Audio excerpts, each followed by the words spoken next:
যদি প্রশ্ন করা হয় বাংলাদেশের সবচেয়ে জনপ্রিয় খেলা কোনটি, এক বাক্যে নির্দ্বিধায় সবাই উত্তর দেবে ফুটবল।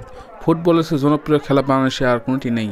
যদি 100 জন মানুষকে জিজ্ঞেস করা হয় তার কাছে সবচেয়ে কোন খেলা সবচেয়ে প্রিয়, 80 থেকে 90 জন বা 95 জন উত্তর দেবে ফুটবল। একটা ফুটবল খেলা দেখার জন্য কি পরিমাণ মানুষ মাঠে আসে সেটা একবার দেখুন।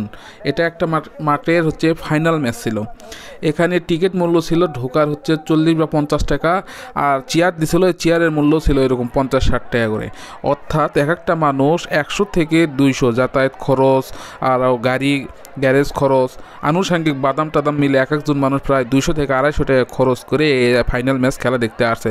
দেখেন পুরা মাঠ একদম বুকড, গাছে বিল্ডিংয়ে টিনের ওপর যে যেখান থেকে পারতেছে সেভাবে খেলা দেখতেছে।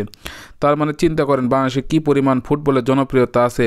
আর বাংলাদেশ ফুটবল ফেডারেশন তারা ফুটবলকে এই ব্যান্ডিংটা কাজে লাগাতে পারতেছে না, এই জনপ্রিয়তাকে কোনোভাবেই কাজে লাগাতে পারতেছে না। আগেকার সরকারও পারেনি, এখনও পারতেছে না। আমি এর আগেও অন্য অন্য জায়গায় খেলা দেখছি, বা আমি এরকম ফুটবল খেলা দেখি বিভিন্ন জায়গাতেই। এর আগে বগুড়ার মাছবাড়িতে সদর উপজেলা বা ধনুট উপজেলায় ওখানে 200 টাকা করে ছিল চেয়ারের মূল্য, তাও মানুষ চেয়ার পায়নি। তো পরে 400-500 টাকা করে চেয়ার কিনে খেলা দেখছে। যেখানে বাঁশের গ্যালারি, ওই বাঁশে ওঠার প্রত্যেকটা মানুষ দিয়েছিল 100 টাকা করে। পণ্ডিত পুকুরে 200 টাকা করে চেয়ার, তাও চেয়ার পায়নি। এরকম জনপ্রিয়তা ফুটবল খেলা। ধন্যবাদ।